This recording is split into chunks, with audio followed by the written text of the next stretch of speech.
জনাব হাফেজ কায়ুম, আপনাকে আমাদের অনুষ্ঠানে স্বাগত জানাচ্ছি। আশা করি আপনি আমাকে শুনতে পাচ্ছেন। জি, আপনাকে শুনতে পাচ্ছি। আপনাকে ধন্যবাদ।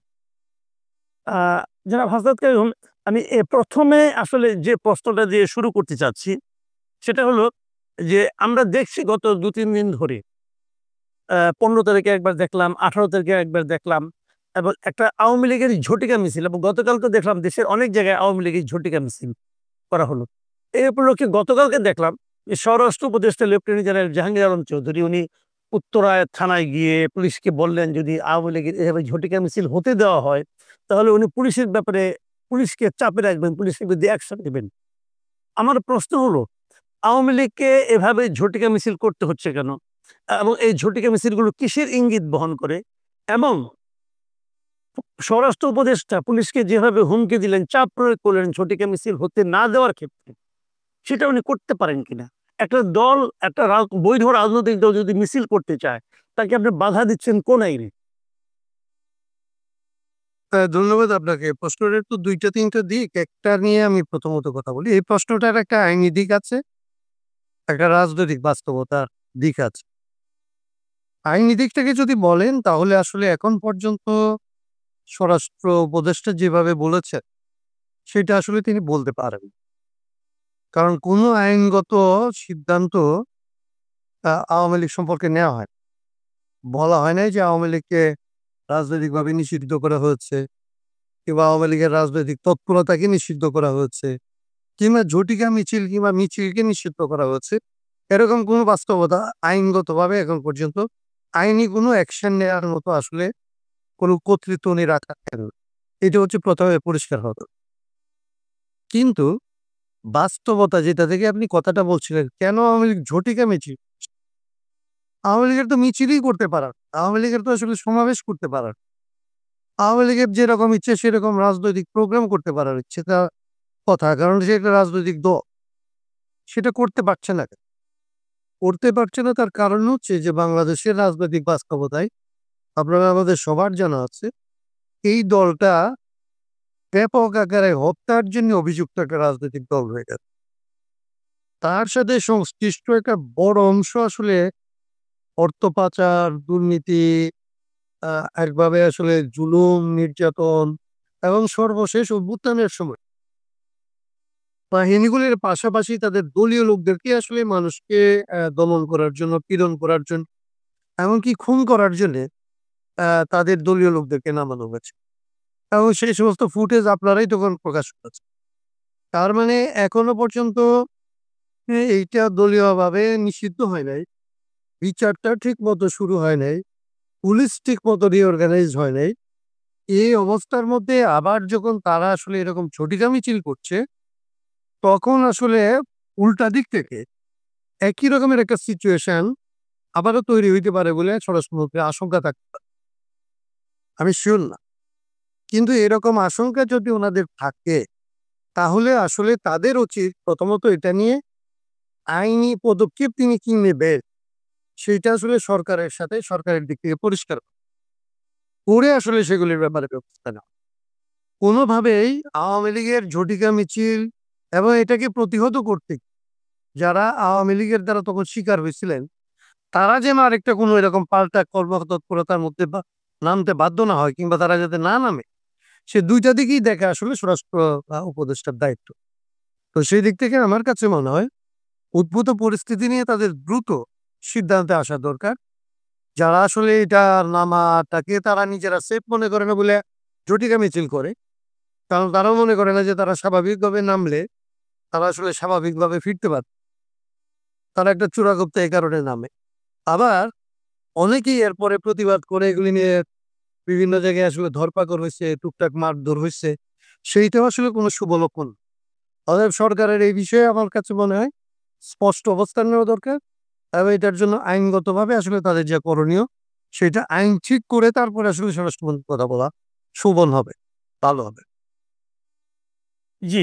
কিন্তু এখন প্রশ্নটা হচ্ছে আপনি যে ২ টা কথা বললেন, ২ টা মানে আমার কাছেও মনে হচ্ছে যে খুবই গুরুত্বপূর্ণ যে আবার পাল্টা কোন রকম যদি প্রতিক্রিয়া তৈরি হয় তাদের সংঘাতময় পরিস্থিতি কিন্তু উদ্ভব হতে পারে। কিন্তু এতদিনেও যদি পুলিশকে আপনি সংগঠিত করতে না পারেন, পুলিশকে সংগঠিত করতে পারলে তো সে আশঙ্কাটা থাকতো না।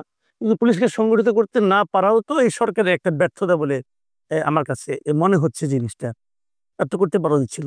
এখন আরেকটা জিনিস যে জিনিসটা সেটা হলো গিয়ে যে আমরা এই মুহূর্তে যে ২ টা আলোচনা খুব জরুরি হতে মানে খুব জোর হয়ে উঠছে। এটা হলো সংস্কার বনাম নির্বাচন। সংস্কার কবে হবে এবং সংস্কার নিয়ে বিভিন্ন পলিটিক্যাল পার্টির সঙ্গে আলোচনা হওয়া সরকারের সঙ্গে নিশ্চয়ই আপনাদের সঙ্গেও হচ্ছে। এর মধ্যে বিএনপির সঙ্গে যে আলোচনাটা হচ্ছে, এখানে দেখলাম যে কয়েকটা বিষয় নিয়ে বিএনপির সঙ্গে আলোচনা খুব একটা সুখকর ফল বয়ে আনেনি। আজকে দেখলাম ২-১ টা পয়েন্টে বিএনপি তো মানে তাদের অবস্থায় অনড় আছেন। যেমন ২ বার প্রধানমন্ত্রী কি পরপর ২ বার নাকি সব মিলিয়ে ২ বার এটা যেমন হচ্ছে। এরকম আরো কিছু প্রসঙ্গ যেমন উচ্চ কক্ষের প্রতিনিধিগুলি কিভাবে নির্বাচিত হবে সেটা নিয়েও একটা প্রশ্ন হচ্ছে। তো আপনি এই সংস্কারের ভবিষ্যৎ কেমন দেখেন? না, প্রথমত আমি আপনাকে বলি যে আসলে সংস্কারের প্রশ্নটা যত বিলম্বিত হচ্ছে, মত পার্থক্যটা তত বাড়তেছে। বিএনপির সাথে ধরেন আমার নিজের একটা বিএনপির সাথে এই সংস্কার নিয়ে আগে মানে যখন গণতন্ত্র মঞ্চ হচ্ছিল, তখন গণতন্ত্র মঞ্চের সাথে আসলে বিএনপির এক ধরনের একটা লম্বা ডায়ালগে অভিজ্ঞতা আমার আছে। আমি তাদের সাথে ৬-৭ মাস এ বিষয়ে তর্ক বিতর্কের মধ্যে যুক্ত ছিলাম। এবং আমি জানি যে আসলে বিএনপি কোথায়, কোথায় নড়তে পারে এবং কোথায় নড়তে চায় না। সেই জায়গা থেকে আমার কাছে মনে হয় যে এইবার যারা আসলে এই সংস্কারের কাজটা হাতে নিচ্ছে, তাদের জন্যে এই অভিজ্ঞতাটা তারা আসলে এটা জানে না এবং তারা এইটা আসলে কিভাবে করতে হবে সে বিষয়ে তাদের আসলে কোনো হোমওয়ার্ক করা ছিল না। এটা আপনি অন্যভাবে নিয়েন না। আমরা এটা এই এই আমরা আসলে এটা কখনোই দাবি করতে চাই না। কিন্তু প্রসঙ্গক্রমে আসলে কথাটা বলতে হচ্ছে যে বাংলাদেশে সংস্কার নিয়ে, রাষ্ট্রের সংস্কার কিংবা আসলে সংবিধানের সংস্কার নিয়ে আমরা দীর্ঘদিন ধরে যে কাজটা করতেছিলাম, অনেকদিন ধরে একটা জিনিস আসলে যদি আপনি এক্সপ্লোর করতে থাকেন, আপনি আমার যত মেধা যতই কম হোক না কেন, আমারও এক ধরনের ১০-১২ বছরের কাজের কারণে একটা অভিজ্ঞতা তো হয়। মাঠ পর্যায়ে হয়, একাডেমিক জায়গায় হয়। তো আমরা তাদেরকে কিছু পরামর্শ দিয়েছি। আসলে এই সরকার আমাদের এই পরামর্শগুলিকে গুরুত্ব দিয়েছে বলে আমাদের কাছে মনে হয়। এইটা যদি তারা আসলে আমরা আপনাদের পরামর্শ বলতে কি? মানে আপনার দলের পরামর্শ নাকি আপনাদের আমাদের দলের পরামর্শ ব্যক্তিগতভাবেও বিশেষজ্ঞ হিসেবে আমাকে ডাকছিল, আমি সেখানে বলছি। তোদের দলের থেকে আমরা বলছি। তারা ৮ তারিখে সরকার গঠন করছে, ১১ তারিখে আমরা তাদের কাছে লিখিত এক ধরনের একটা গাইডলাইন দিচ্ছি। ১১ তারিখে আমরা ১ম মানে এটা ধরেন কোনো একটা দলের পক্ষে এটা চিন্তা করা সম্ভব না যে আমরা এই সরকারকে সহায়তা করার জন্য ৮ তারিখে যে সরকার বসছে, যেহেতু আমাদের এই কাজগুলো আগে থেকে করাছি যে কি করা লাগবে, কি করতে হবে, আমরা ১১ তারিখে কিন্তু তাদেরকে আসলে লিখিতভাবে দিচ্ছি যে আপনি এই জিনিসগুলি করতে পারেন। তো সেই জায়গাগুলিতে যদি তারা আমাদের সাথে আসলে আরো বেশি জানতে বুঝতে চাইতেন, আমরা তাদেরকে হয়তো আরো বেশি সহায়তা করতে পারতাম। কারণ একটা লিখিত নোটে তো আপনি আসলে কদ্দূর দিতে পারেন। কিন্তু আপনাদের কি মনে হয়? আমি আবার একটু থামাচ্ছি আপনি। আপনার কি মনে হচ্ছে যে আপনারা যে সাজেশন গুলো দিয়েছিলেন, যে গাইডলাইন গুলো দিয়েছিলেন, তার কত পার্সেন্ট তারা আসলে গ্রহণ করেছে বলে আপনাদের কাছে না, মনে হয়? আমি এখন বলব যে তারা অনেকটা গ্রহণ করছে। আমি ওইটার জন্য বলছি। আমি বলছি যে তারা একটা করতে গিয়ে সময় ক্ষেপণ করে। সময় ক্ষেপণ করার কারণে সময় ক্ষেপণ কিন্তু এখন একটা সংস্কারের জন্য বিএনপির সাথে সংস্কারের একটা সমস্যা হচ্ছে। আরেকটা হচ্ছে যে সে মনে করতেছে এটার ভিতর দিয়ে সময় ক্ষেপণের ভেতরে তার আসলে এক ধরনের আশঙ্কা কিংবা সন্দেহ এগুলি তৈরি হচ্ছে। এবং আমাকে যদি আপনি সন্দেহ করেন, তাহলে আমি যত ভালো প্রস্তাবনাই দেই, আপনি সেটা আসলে অ্যাকসেপ্ট করতে পারবেন। তো এই জায়গাগুলি তৈরি হয়েছে যেটা সংস্কারের ক্ষেত্রে সংস্কারের প্রস্তাবনা নিজে যতটা বাধা, তার চাইতে বেশি বাধা হয়ে দাঁড়াইছে অন্য ২ টা ফ্যাক্টর। একটা হচ্ছে যে ছাত্ররা তারা আসলে কতগুলো জায়গায় সংস্কারের ব্যাপারে অনড় অবস্থান নিচ্ছে এবং এই অনড় অবস্থান নেওয়াটাকে বিএনপি মনে করতেছে যে তারা নির্বাচনটা পেছানোর জন্যে, তাদের অনুকূলে নির্বাচনী পরিবেশটা আনার জন্য সময়টা ক্ষেপণ করতে চায়। আবার এই যে পরস্পরের মুখোমুখি জায়গায় দাঁড়াচ্ছে, সেইটাকে মিনিমাইজ করার ক্ষেত্রে সরকারের কিংবা ঐকমত্য কমিশনের যেভাবে আসলে ভূমিকা নিতে পারা উচিত, কিংবা আমাদের রাজনৈতিক দলগুলি আমরা যারা আসলে এই বিষয়টা চায়, তাদের আমাদের যেভাবে উদ্যোগ নেওয়া দরকার সরকারের বাইরেও, আমরা আসলে কেউ সেটা করছি না। করছি না বলে এখানে রাজনৈতিক মহলে এক ধরনের দূরত্ব, ভিন্নমত এগুলি তৈরি হচ্ছে। আমাদের কাছে এখন মনে হয় যে সংস্কার আপনি কতদূর হবে, এইটা তো আমরা বলছি একটা কমন মিনিমাম বের করার জন্য। যে ধরেন বিএনপি একটা জায়গায় বেশি আর যাবে না। আপনি তো তাকে বাধ্য করতে পারবেন না। কনভিন্স করার জন্য আপনার সবাই মিলে তার সাথে আর্গু করে যাবে। তাকে বোঝানো যাবে যে আসলে কি লোকসান আপনার। আপনার তো কোনো লোকসান হবে না।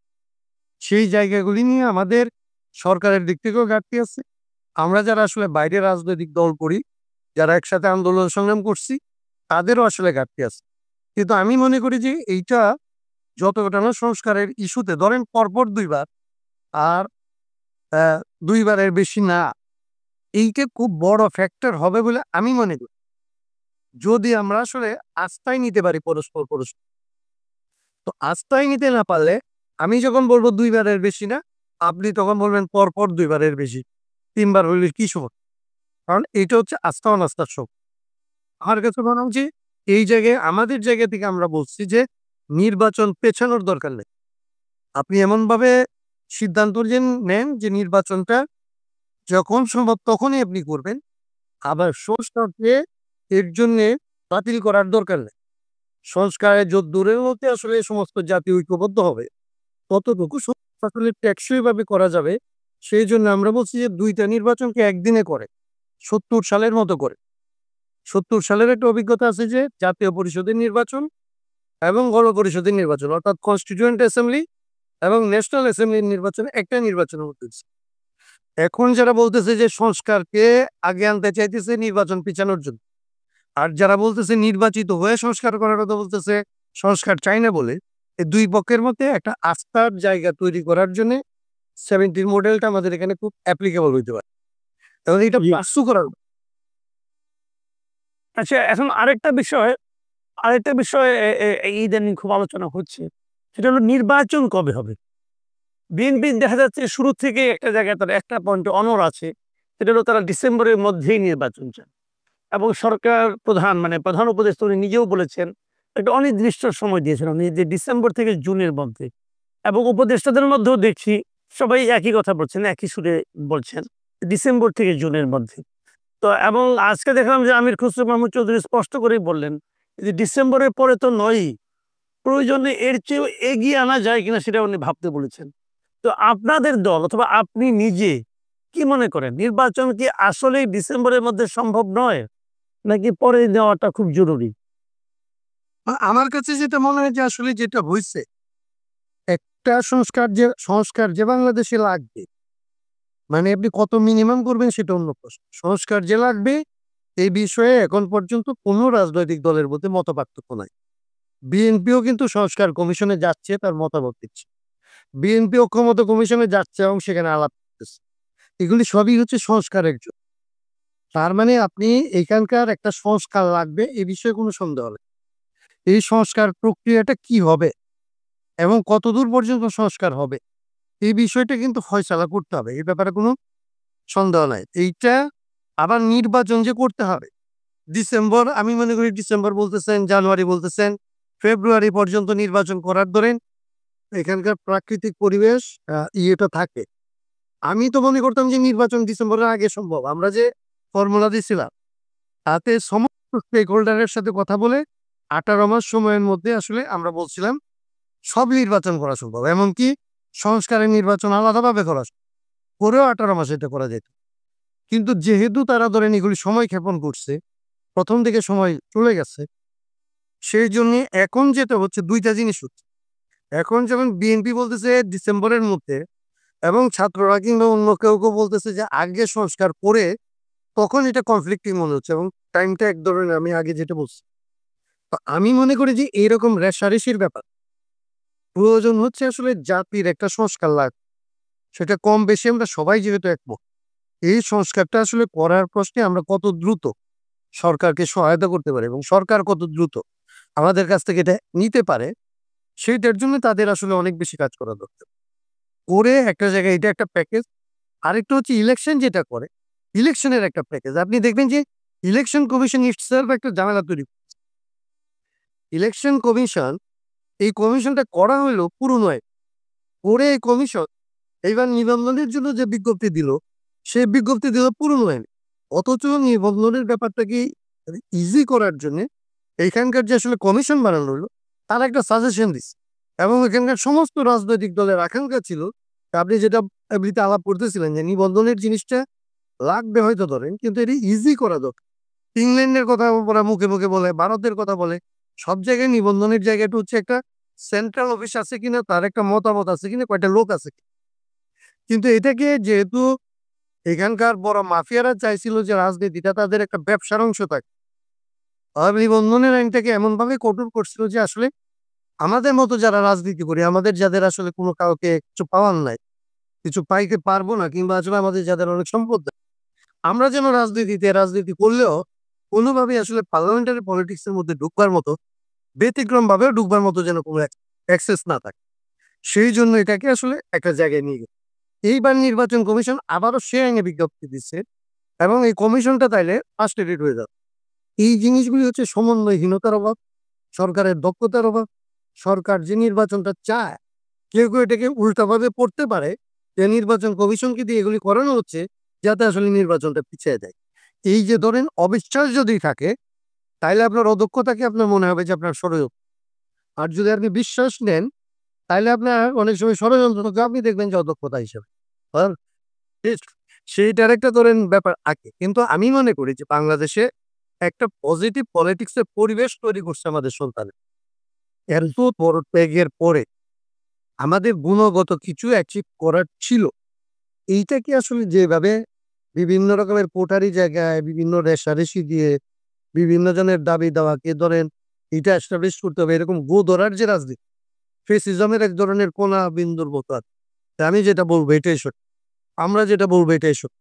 এই জায়গাটা থেকে যদি আপনার বাইর না করতে পারে, তাহলে জানুয়ারি ফেব্রুয়ারি 2 ইলেকশন করতে পারে, তখন একটা দল বলবে আমি ইলেকশনে যাব।